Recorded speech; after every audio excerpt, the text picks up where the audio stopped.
আসসালামু আলাইকুম। আশা করি সবাই ভালো আছো।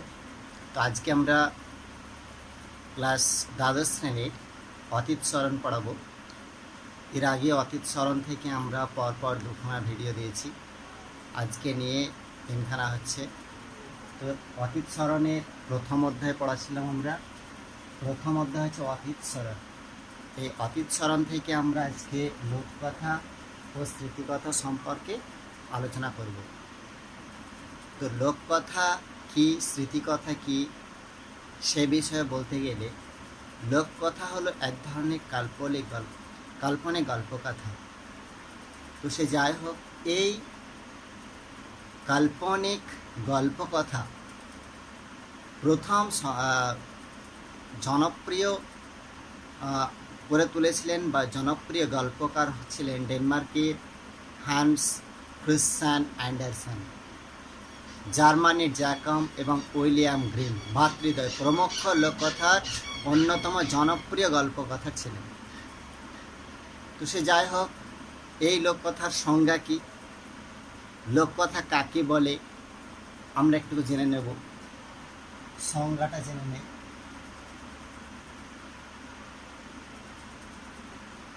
কি লোককথার সংজ্ঞা আছে? লোককথা আমরা জানি বিভিন্ন দৃষ্টিকোণ থেকে লোককথা সংজ্ঞা দেওয়া যায়।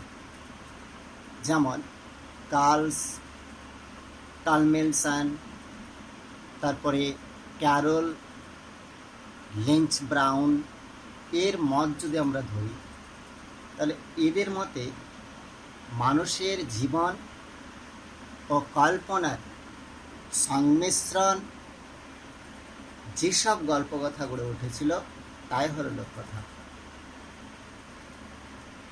আবার লোককথা হলো এক ধরনের কাল্পনিক গল্পকথা যা শ্রোতাদের এমন এক জগতে নিয়ে যায় যেখানে প্রাকৃতিক আইন কার্যকরী হয় না, অর্থাৎ প্রাকৃতিক ও সাধারণ নিয়মকানুনগুলি হচ্ছে লোককথা গল্পের কার্যকরী হতে দেখা যায় না। তো এই ধারা বিবরণটা সম্পূর্ণ আলাদা, অর্থাৎ আধ্যাত্মিক জগৎ থেকে প্রচলিত হয়েছে। এই লোককথার কি বৈশিষ্ট্য রয়েছে, বৈশিষ্ট্যটা আমরা দেখে নেব।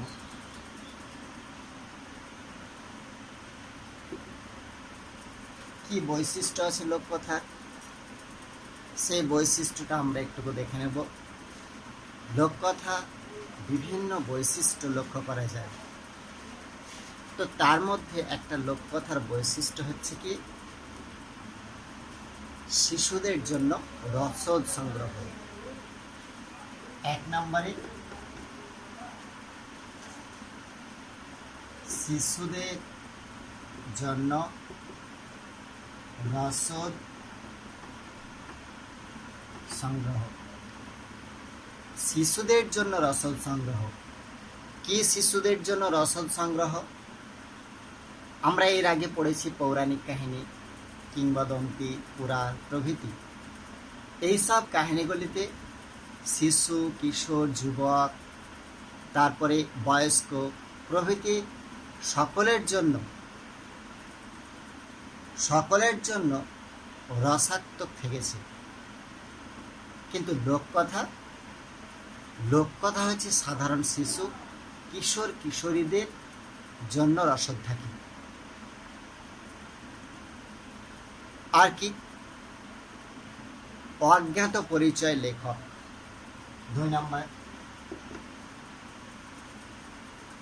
অজ্ঞাত পরিচয় লেখক। কি অজ্ঞাত পরিচয় লেখক? আমরা সাধারণভাবে দেখি যে লোককথার প্রকৃত সৃষ্টিকর্তা বা রচয়িতাদের পরিচয় সম্পর্কে বিশেষ কিছু জানা যায়নি। তবে এর আসল ভিত্তি কি বা আসল কথা কি? আসল কথা হচ্ছে এটাই, লোককথাগুলি পরিমার্জিত করে যারা এগুলি প্রকাশ করেন তাদের কিছু কিছু নাম পরিচয় সম্পর্কে জানা গেছে, তাছাড়া কিন্তু জানা যায়নি। আর কি? এর বৈশিষ্ট্য হচ্ছে অলিখিত কাহিনী। 3 নম্বর, অলিখিত কাহিনী। তো লোককথার বৈশিষ্ট্য অলিখিত কাহিনী, তার কারণ এটা এই লোককথার কাহিনীটা সাধারণভাবে কোনো রচিত নয়, অলিখিত অবস্থায় আছে। অবশ্য বর্তমানকালে পৃথিবীর বিভিন্ন ভাষা লোককথাগুলি সংগ্রহ করে বিভিন্ন গবেষক তারা এখন গবেষণা করে লিখিত বইয়ের মাধ্যমে প্রকাশ করেছে, কিন্তু সেটা আগে ছিল লোকমুখে প্রচলিত, অর্থাৎ অলিখিত। আর ধর্মীয় বিষয়ের গুরুত্বহীনতা আছে। 4, ধর্মীয় বিষয়ে গুরুত্বহীনতা।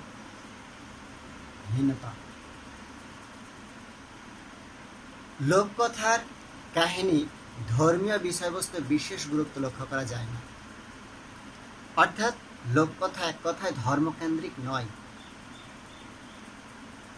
তো লোককথাগুলি তাহলে কি? তাহলে লোককথা, লোককথার কাহিনীতে স্বর্গীয় বা ঐশ্বরিক ঘটনার বর্ণনার বিশেষ কোনো গুরুত্ব নেই।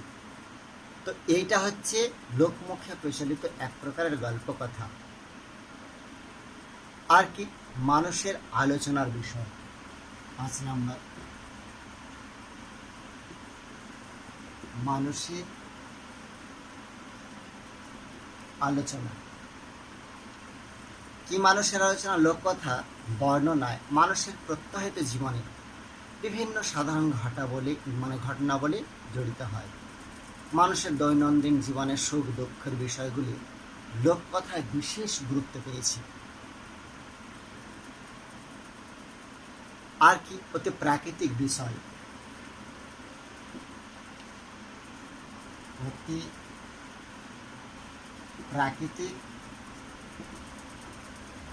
বিষয়। লোককথায় অতি প্রাকৃতিক বিষয় কিন্তু স্থান পেয়েছে। লোককথার কাহিনীর মধ্যে মানুষের সঙ্গে বিভিন্ন ভৌগোলিক, তারপর প্রাকৃতিক চরিত্র, যেমন তারপরে ডাইনি, দত্ত, পরী, ড্রাগন প্রভৃতি থাকে। তাছাড়া কাহিনীতে বিভিন্ন পশু পাখি, তারপরে ম্যাজিকের ঘটনা প্রভৃতি কিন্তু দেখা যায় লোককথার মধ্যে। আর কি আছে তার বৈশিষ্ট্য হিসাবে? আরও আছে কি অনির্দিষ্ট স্থানকাল পাত্র। তো লোককথার মধ্যে স্থানকাল পাত্র কোনো সুনির্দিষ্ট কোনো উল্লেখ নাই। কিভাবে লোককথা আরম্ভ হয়? এইভাবে আরম্ভ হয়, একদা এক দেশে এক রাজা বাস করত। অর্থাৎ রাজার নাম নেই, কোনো স্থানের নাম নেই, এইভাবে কিন্তু লোককথা আরম্ভ হয়। আরও বৈশিষ্ট্য কি? তার প্রসার ঘটেছিল। সুদারল্যান্ড আলবার্ট টান মনে করছিলেন যে সেই সময় দূর দেশে যাত্রা করা নাবিকরা, সন্ন্যাসীরা, তারপরে চরক কবি, যোদ্ধা, তারাই কিন্তু লোকমুখে দূর দূরান্তে পর্যন্ত ছড়িয়ে দিয়েছে লোককথা। কয়েকটা উদাহরণের সাহায্যে আমরা দেখে নেব লোককথা কীরকম ধরনের জিনিস।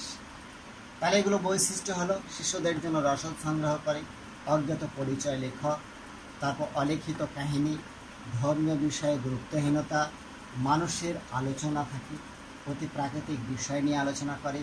তো এইগুলো হচ্ছে লোককথার বৈশিষ্ট্য। আমরা লোককথার কয়েকটা উদাহরণ তুলে ধরব।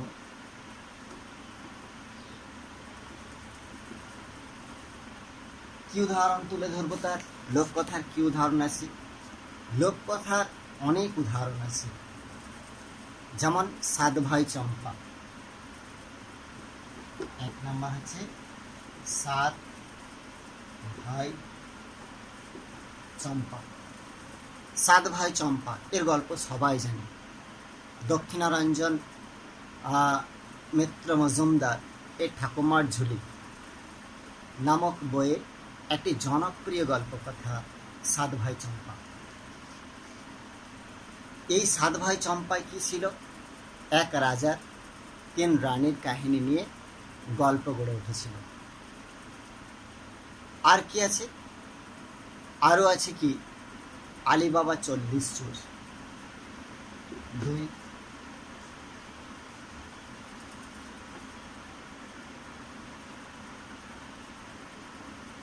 40 চোর। আলিবাবা 40 চোরের কাহিনী আছে। আমরা জানি হাজার রাতের গল্প, অরব্য রজনী, লোককথা আছে। জনৈক কাসিম তার দাদা আলিবাবার সম্পত্তি দখল করে নিলে আলিবাবা সব কিছু ছেড়ে দিয়ে জঙ্গল থেকে কাঠ কেটে জীবিকা নির্বাহ করত। একদিন সেই জঙ্গলের দূর থেকে দেখেন যে 40 জন চোর চিচিং ফাঁক, কথাটা খুব ইম্পর্টেন্ট, বলে ধনরত্ন ভরা একটি বিরাট গুহার দরজা খুলে গেছিল এবং তার ভিতরে প্রবেশ করলো। চোরদের অনুপস্থিতিতে আলিবাবা 40 কী করলো, সেখানে গিয়ে চিচিং ফাঁক বলে ঘরের মধ্যে ঢুকে দেখছে তো ধন সম্পদে শুধু থই থই করছে। এই কাহিনী শুনে তার ভাই কাসেম কি করলো, চিচিং ফাঁক বলে ঘর ভেতরে ধনরত্ন নিল। চিচিং ফাঁক কথাটা ও ধনরত্ন দেখেই ভুলে গেছিল এবং সেই গুহার মধ্যে তাকে চোরদের কবলে পড়তে হয়েছিল। এই হচ্ছে আলিবাবা 40 চোরের ঘটনা। অনেক গল্প আছে অবশ্য আলিবাবা 40 চোরের।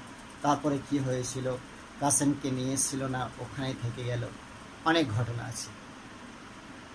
আর কি লক্ষিন্দরের জীবন প্রাপ্তি।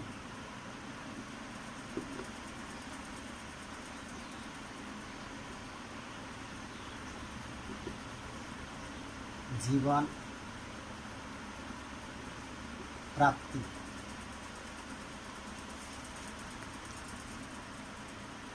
আমরা জানি যে বেহুলা লক্ষিন্দরের কাহিনী আমরা দেখেছি সিনেমাতেও।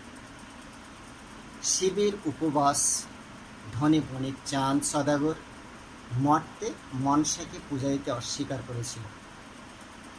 মনসার অভিশাপে লক্ষিন্দর ছাড়া চাঁদের সকল পুত্রের মৃত্যু হয়েছিল। লক্ষিন্দর সর্পাঘাতে মারা গেছিল।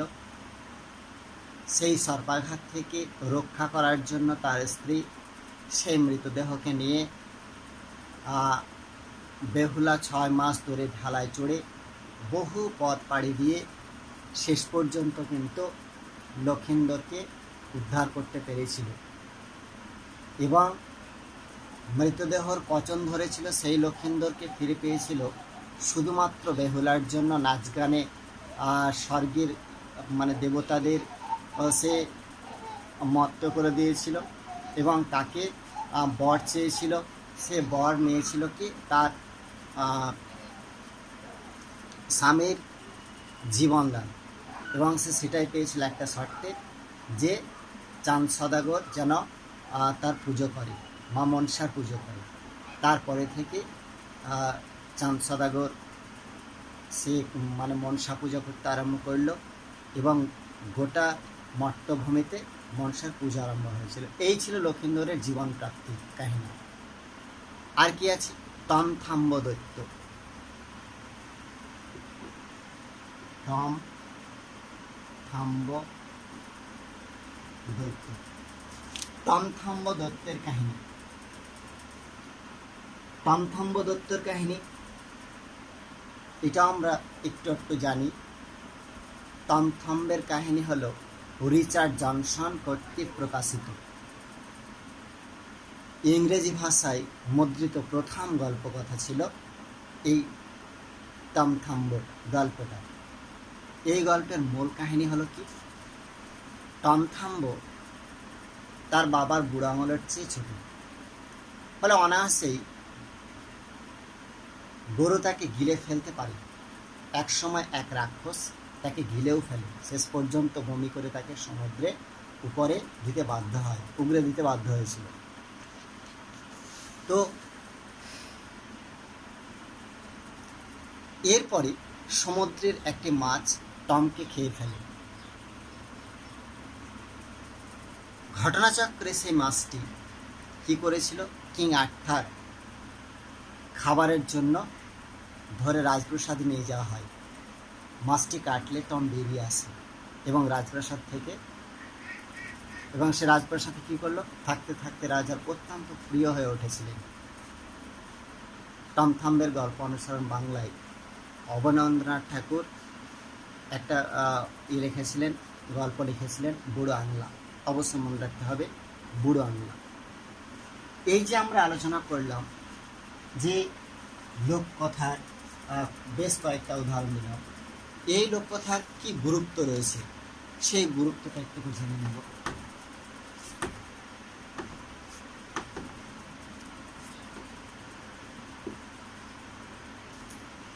তাহলে কি লোককথার গুরুত্ব আছে সেই গুরুত্বটা একটু জেনে নেব। লোককথার গুরুত্ব বা কাহিনীগুলি আমরা দেখেছি সেখানে সমাজ সাংস্কৃতিক পরিচয় দেয়। কোনো সমাজে সৃষ্ট লোককথাগুলি সেই সমাজের সামাজিক সাংস্কৃতিক ধর্মীয় বিষয়ে যথেষ্ট প্রভাব ফেলেছে। তো এই সামাজিক সাংস্কৃতিক প্রভাব লক্ষ্য করা যায় এই লোককথাতে। শুধু তাই নয়, বিভিন্ন সমাজের ঐতিহাসিক কাহিনী অনুসরণে বিভিন্ন লোককথার ঘটনা কিন্তু দেখা যায়। তারপরে আমরা দেখেছি সেখানে আভাসও পেয়েছি, যেমন মধ্যযুগে বাংলায় চাঁদ সওদাগরের কাহিনীতে সপ্তডিঙা মধুকর ভাসিয়ে দূর দেশে চান বাণিজ্য করতে যাওয়ার জন্য, এইসব ঘটনা কিন্তু আমরা দেখতে পেয়েছি। আর কি হয়, লোককথার গল্পগুলি মানুষকে যুগের পর যুগ আনন্দ দান করে আসছে, অর্থাৎ মনোরঞ্জনের বিষয়। আর লোককথা শিক্ষা দিয়ে থাকে। লোককথা গল্পগুলি মানুষের জীবনে চলার পথে যথার্থ শিক্ষাদান করে চলে আসছে। তো সে যাই হোক, লোককথার গুরুত্ব অনেকটা আছে। এবার আমরা আলোচনা করব স্মৃতিকথা নিয়ে। স্মৃতিকথা কি? আমরা লোককথা বিস্তারিত আলোচনা করলাম, আমরা স্মৃতিকথা নিয়ে এবার আলোচনা করব যে স্মৃতিকথা কি। আমরা সবাই জানি স্মৃতি অর্থাৎ মানুষের মেমোরিজ, তাতে কিছু লুকানো গল্প আছে। তো স্মৃতিকথা হচ্ছে ইতিহাসের একটি অন্যতম মৌখিক উপাদান। অতীতের কোনো ব্যক্তি, কোনো গুরুত্বপূর্ণ ঘটনা সম্পর্কে অনেক তথ্য কোনো মানুষের কাছ থেকে পাই, যিনি সেটা ব্যাখ্যা করছেন, সাক্ষী থাকছেন, সেই সাক্ষী আরেকজনাকে দান করে যায়। ঠিক এইরকমই একটা ঘটনা লিখেছিল জ্যোতি বসু। পশ্চিমবঙ্গের প্রাক্তন মুখ্যমন্ত্রী জ্যোতি বসু স্মৃতিমূলক গল্পকথা যতদূর মনে পড়ে।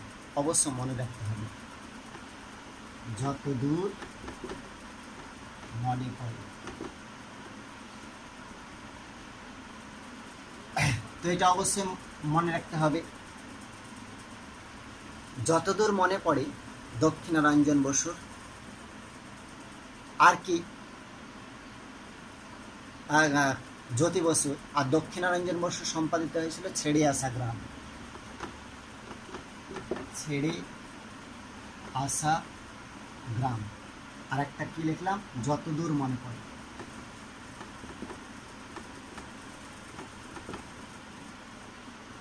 এটা প্রাক্তন মুখ্যমন্ত্রী জ্যোতি বসুর লেখা, আর ছেড়ে আসা গ্রাম হচ্ছে দক্ষিণারঞ্জন মুখোপাধ্যায়ের লেখা।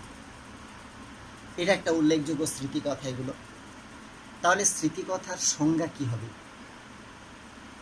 আমরা জানি স্মৃতিকথা হচ্ছে আত্মজীবনীমূলক গ্রন্থ। আমরা বিভিন্ন দৃষ্টিকোণ থেকে স্মৃতিকথার সংজ্ঞা দেওয়ার চেষ্টা করব।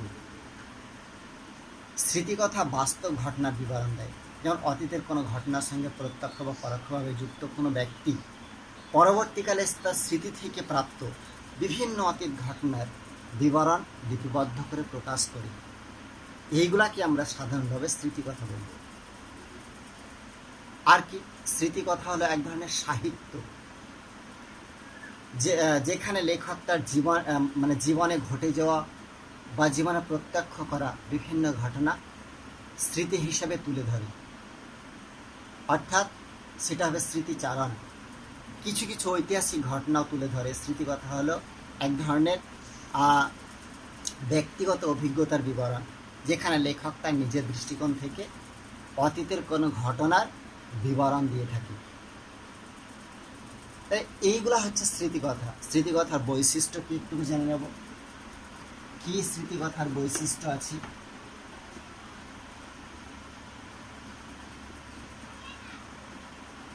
কি স্মৃতিকথার বৈশিষ্ট্য আছে দেখি। স্মৃতিকথা অনেক বৈশিষ্ট্য পরিলক্ষিত হয়। কি সেই বৈশিষ্ট্য? যেমন ঘটনার সততা, ঘটনার সততা। স্মৃতিকথা কোনো কাল্পনিক উপন্যাস নয়, এর একটি বাস্তব ভিত্তি আছে। স্মৃতিকথার কাহিনী কোনো ব্যক্তির প্রত্যক্ষ বা পরোক্ষ অভিজ্ঞতার ফসল। এক অভিজ্ঞতা থেকে আর এক অভিজ্ঞতা, এইভাবে চলে আসছে স্মৃতিকথা। ঘটনার সত্যতা বহন করে স্মৃতিকথায়। তাহলে স্মৃতিকথা এক শক্তিশালী পদক্ষেপ। আর কি? বিশেষ ঘটনার উপস্থাপন, বিশেষ ঘটনার উপস্থাপন, বিশেষ ঘটনার উপস্থাপন। স্মৃতিকথা লেখকের সমগ্র জীবনের আলোচনা করা হয় না, বরং সেই লেখকদের সংগঠিত সুনির্দিষ্ট কিছু ঘটনার উপর অধিক গুরুত্ব দেওয়া হয়। এটাই হচ্ছে স্মৃতিকথার বৈশিষ্ট্য। আর কি? একজন উত্তম পুরুষের লেখা হচ্ছে স্মৃতিকথা। উত্তম পুরুষের লেখা, পুরুষের লেখা। তাহলে স্মৃতিকথা কোনো উত্তম পুরুষের লেখা। স্মৃতিকথা সাধারণত লেখকদের দৃষ্টিকোণ থেকে লেখা হয় এবং যে উপস্থান স্থাপন করছে তিনি একজন উত্তম পুরুষ, অর্থাৎ সে লেখক বা কবি। তারাই কিন্তু স্মৃতিকথা লিখেছিল। আর তার কি বৈশিষ্ট্য হতে পারে? আরও বৈশিষ্ট্য হতে পারে নিজস্ব অনুভূতির প্রকাশ।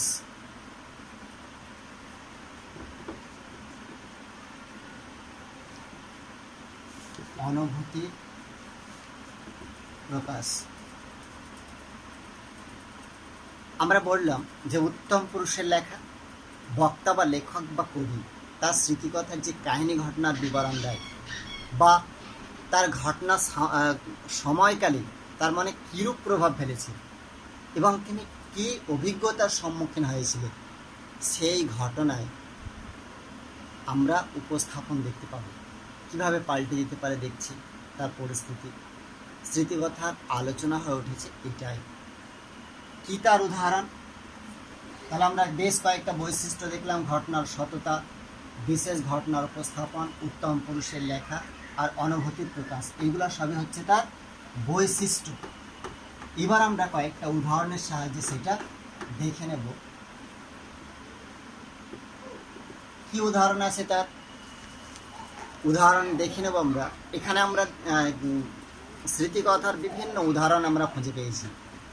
যেমন মণিকুন্তল সেনের স্মৃতিকথা আমরা পেয়েছি 1946 খ্রিস্টাব্দে 16 আগস্ট কলকাতায় মুসলিম লীগের উদ্যোগে শুরু হওয়া সাম্প্রদায়িক দাঙ্গা প্রসঙ্গে। সেই প্রসঙ্গে মণিকুন্তল সেন লিখেছিলেন তার স্মৃতিকথা কি? সেদিনের কথা।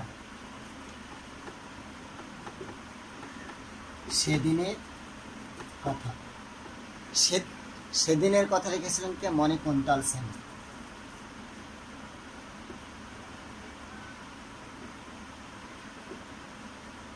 মণিকুন্তল সেনের সেদিনের কথা। তাহলে এখানে কি আছে? সাম্প্রদায়িক দাঙ্গা প্রসঙ্গে লেখা আছে। তারপরে আশালতা সরকারের লেখা আছে আমি সূর্য সেনের শিষ্য। আমি সূর্য সেনের শিষ্য। আশালতা সরকার।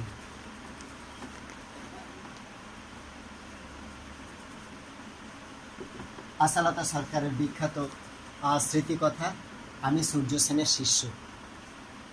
নারায়ণ সান্যাল, তার লেখা আমি নেতাজিকে দেখেছি। আমি নেতাজিকে দেখেছি। নারায়ণ সান্যালের লেখা। সুফিয়া কামাল, তার ৭১-এর ডায়েরি। ৭১-এর ডায়েরি, সুফিয়া কামালের লেখা। আর মান্নাদের জীবনের জলসাঘরে,